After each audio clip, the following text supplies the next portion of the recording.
Welcome to Lunch Break. I'm Lee Hawkins in for Tanya Rivero. Multiple sclerosis, it affects 500,000 people in the U.S. and 2.3 million people worldwide, but experts are coming up with more and more ways to help people with MS live better with the disease. It's a topic of this week's Informed Patient column, and Tim Coetzee, Chief Research Officer at the National Multiple Sclerosis Society, is here to discuss. How are you, Tim?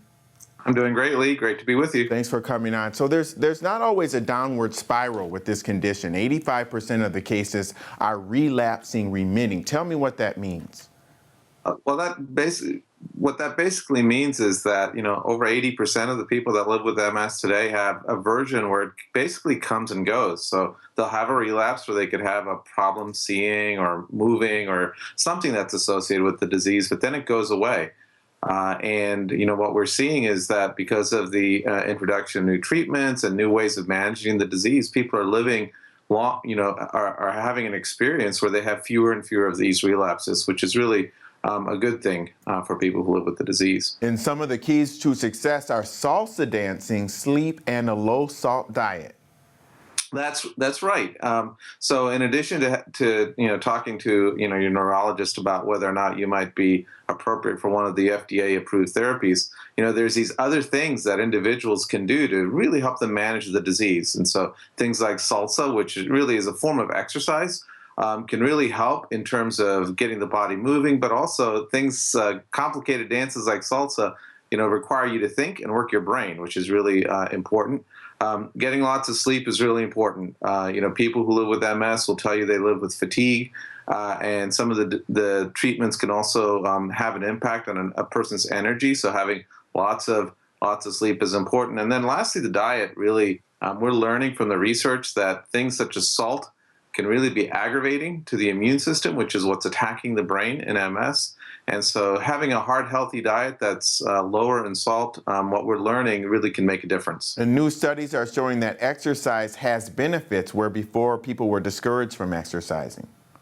That's right. Years ago, people said, don't exercise, don't get warm, because that, when you get overheated, that can actually affect the nervous system, which is being damaged in MS. But, what we're learning now is that exercise can make a big difference. So in addition to, helping get the blood flow and, getting, the brain working, which we all can see when we all exercise, what the research is telling us is that it can help a person with their thinking, their memory, their cognition. So not only does their brain work better, but the other piece is it can help with other aspects of the disease, such as the fatigue, the loss of strength, some of the symptoms associated with the disease-modifying therapies. And so getting out and getting active, after obviously consulting with your doctor and your family, really can make a big difference.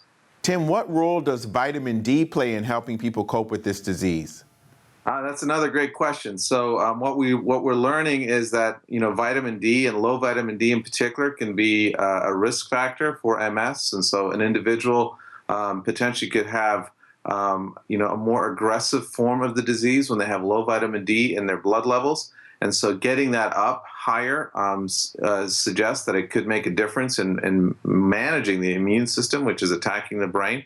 And so, part of what individuals are doing now is taking vitamin D and as a supplement to enhance and try to manage the immune system. And we're funding some research to really get clear on that. The other thing individuals can do is get out and get in the sun. The best way to get vitamin D is naturally by getting out in the sun and letting your skin produce the vitamin D for you. Well, thanks a lot, Tim. And be sure to read more details in Laura Landro's Informed Patient column